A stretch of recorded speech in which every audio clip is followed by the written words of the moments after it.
Hey, my name is Eric. In today's video, we're talking about the Chase Sapphire Preferred versus the Chase Sapphire Reserved credit card and which is best for you based on your spending.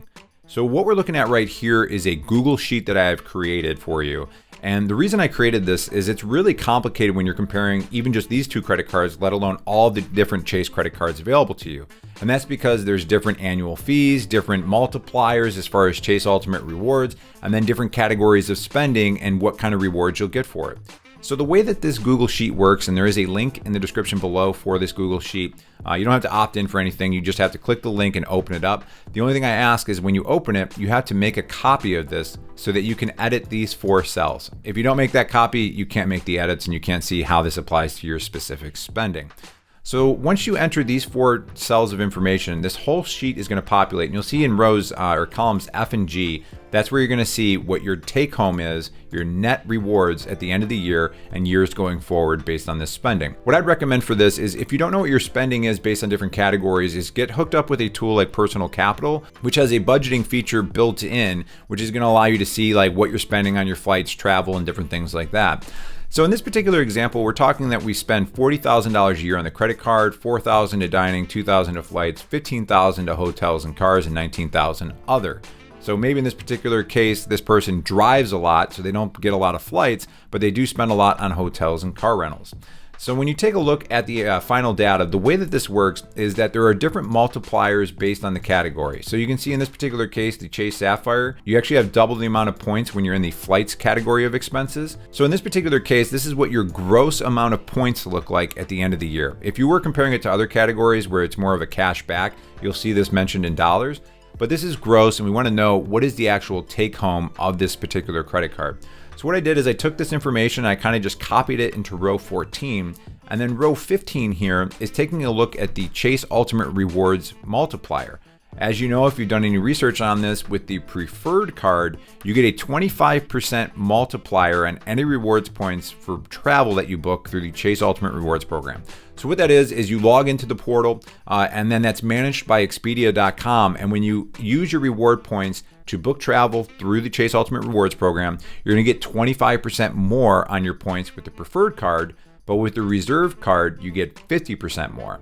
But then it gets a little bit more complicated because if you look at row 16, you also have the annual fee. If you take a look at the formula here, you'll see a minus 95. That's because preferred currently has a $95 annual fee.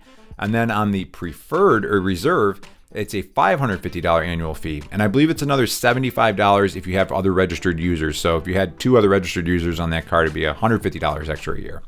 But in this particular case, we're treating this just like there's one registered primary user. Now, speaking of primary users, it's important to mention because Chase does not allow you to have both of these cards with the same primary holder.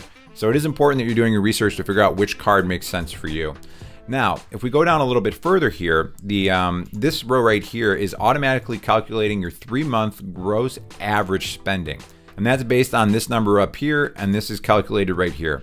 And that's important because both of these cards have thresholds that you have to hit in the first 3 months to get the bonus points. So in this particular case, in row 19, you can see that's $4,000. So obviously we're going to hit that if on average we spend $10,000. Now with the preferred, you get 60,000 bonus points, where reserve is 50,000. Now, if you're wondering what this row is here with 21, like why does it say true across the board? Let's say we were to drop our spending to $10,000 a year. What's going to happen is it automatically adjusts your 3-month spending to $2,500. And then you can see that we're probably not going to hit the $4,000. And then you have this orange false message come up. And that's important because lastly, when we're looking at rows 23 and 24, what you're going to do is in this particular case, you'd have to look at what your returns are on the orange numbers here. So 330 and 110. But if you did hit the bonus that first year, you're looking at 1,080 and 735. Why don't we put this back up to 40,000 so we can take a look at these original numbers. And then looking at this in year 1, clearly the winner is Chase Sapphire Preferred. But when you go to year 2 and beyond, then you're looking at $705, and then Freedom Flex is $735. So it can kind of be a little bit close in that particular case, but again, this is net returns, including fees and everything. But what you'll find why this calculator is so helpful is if this person's spending changed quite a bit. Let's say that they spend $5,000 a year on hotels and cars, but they spend $20,000 on flights.